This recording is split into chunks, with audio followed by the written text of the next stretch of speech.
If you live long enough, a lot of stuff will come against you. Somebody in your family gonna die. Somebody in here gonna get fired. Somebody here gonna get an eviction notice. Somebody gonna get laid off. Somebody company gonna close. Somebody you love gonna break up with you. That's life. But what you gonna do about it though?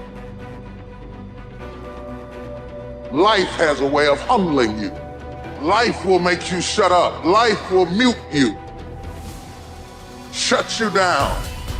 Because all of us, if you live long enough, will go through a period of feeling so overwhelmed that you think of one more thing, if the phone rings one more time, if I get another text, if I get another email, and sooner or later you feel, oh God, just get me out of this.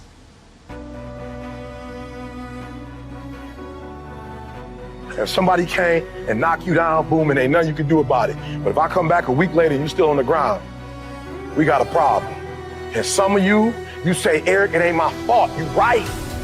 The way you were born, what happened to you is not your fault. But doggone it, you still on the ground after 20 years? You have absolutely nothing to do with what happened to you. It's not your fault.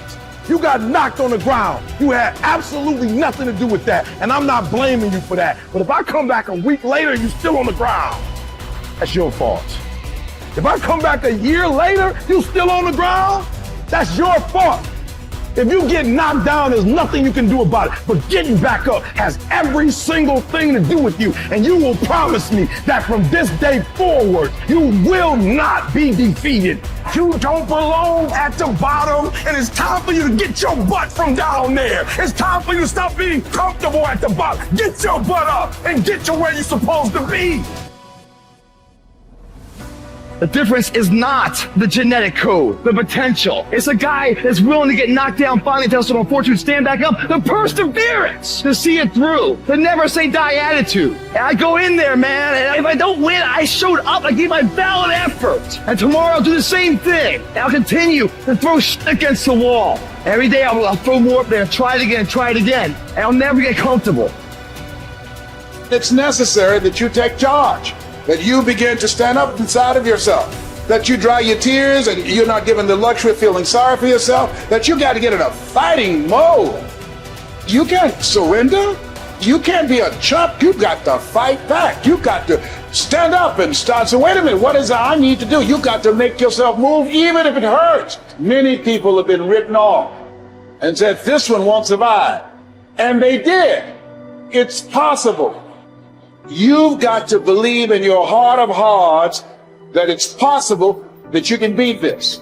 Your belief, your faith, your drive, your determination, your persistence, your perseverance, your spirit. Greater is he that is in you than what's out here in this world. So you've got to decide, you've got to say, it's possible that I can beat this.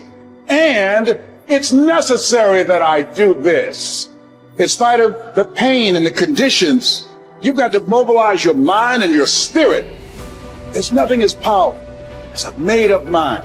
You want affirmation, look yourself in the mirror and say, I think I can, I think I can, I think I can, I know I can. You're built to walk uphill.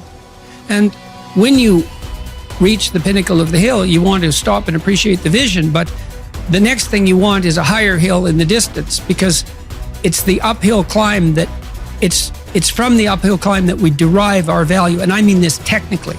So almost all the positive emotion we feel, especially the emotion that fills us with enthusiasm, and that's to be filled with the Spirit of God, by the way, because that's what enthusiasm means. That's experienced in relationship to a goal. And so in some sense, and this is part of the religious enterprise, you want a goal that you can never attain, right? So you can always move closer to the goal that recedes as you move towards it. You think, well, that's frustrating. It's like Sisyphus pushing the rock uphill. But it's not, because as you pursue that goal, you put yourself together and your life does get better and richer and more abundant. And that's why the highest levels of virtue and goal are in some sense transcendent. You want them to be above everything you're doing so you can continually move towards something that's more sublime and better. That's what you are. You're here to live, not to sleep. And the problem with the vision of Mai Tais on the beach is that, well, first of all, that's a vision of drug-induced unconsciousness. Second, it's only going to work for about a week. Third, you're going to be a laughingstock in a month and depressed and aimless and goalless. You want a horizon of ever expanding possibility. And so it does happen to people because they've staked their soul on the attainment of an instrumental goal. And it can be a pretty high order goal, but then you think, well, now I'm there. Now what? Well, the answer can't be, well, I'm going to live in the lap of luxury and never have to leave the what do you want to be? A giant infant with a gold bottle? You never have to do anything but lay in your back and suck. It's like, well, you see the problem with that as a conceptualization. It's no, you want to be like an active warrior moving uphill with your sword in hand, and that's dynamic, that's exciting, and that's why so many young men disappear into video games. That's all acted out in the video game. So they have to act that out in their own life. Not that I despise video games, because I don't, but they're not a substitute for life. They might be good training under some conditions for life. See, as human beings, why? The only reason why we are dominating every other creature, including massive creatures, much bigger than us, more powerful, faster, quicker, in strength, in capabilities, why we are dominating all of them is our ability to use tools, isn't it? So do not underestimate the power of the tools. If I ask you to unscrew this screw in this furniture, you try with your hands, your fingers, your fingernails, they will all break and bleed, but the screw stays right there. I give you a little screwdriver, but you don't know how to use. You poke it here, poke it here, poke it here, poke it here. No use. Only if you put it right there and use it the way you must use it, suddenly another world, isn't it? Right now, the greatest tools that we have in our hand is our own body, our mind, our emotions, our energy. These are our tools. If you harness these tools well, you will live wonderfully. If you don't harness them, you will live badly. If these tools turn against you, you will live terrible. Right now, what is it that human beings are largely suffering? No great amount of suffering is coming to you from outside. Everything is on self-help, isn't it? Poking yourself. Why? Because we gave you a sharp mind. If we had given you the brains of an earthworm, you would also be very peaceful. But to develop this level of cerebral capability, it took millions of years of evolution to get you here, isn't it? I want you to just imagine from a single-celled amoeba to make you like this, how much work. And now you suffer this result. Essentially, what you're suffering is your own cerebral activity, isn't it? You have an intelligence for which you don't have a stable enough base, so it's poking you. Instead of being useful to you, it is poking you simply because this base is not stable. So one thing is to create a stable base so that this intelligence works for you. We have a huge frontal lobe, and it's 40% of our entire brain. And most people, when they have a thought, they just think that that's the truth. And I think one of my greatest realizations in my own journey was just because you have a thought doesn't necessarily mean it's true.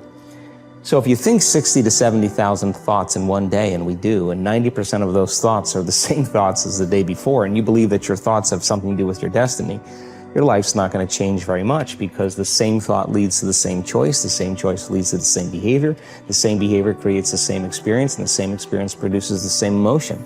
And so then the act of becoming conscious of this process to begin to become more aware of how you think, how you act, and how you feel. It's called metacognition. And so then, why is that important? Because the more conscious you become of those unconscious states of mind and body, the less likely you're going to go unconscious during the day. And that thought is not going to slip by your awareness unchecked, because it means to know thyself. The word meditation means to become familiar with.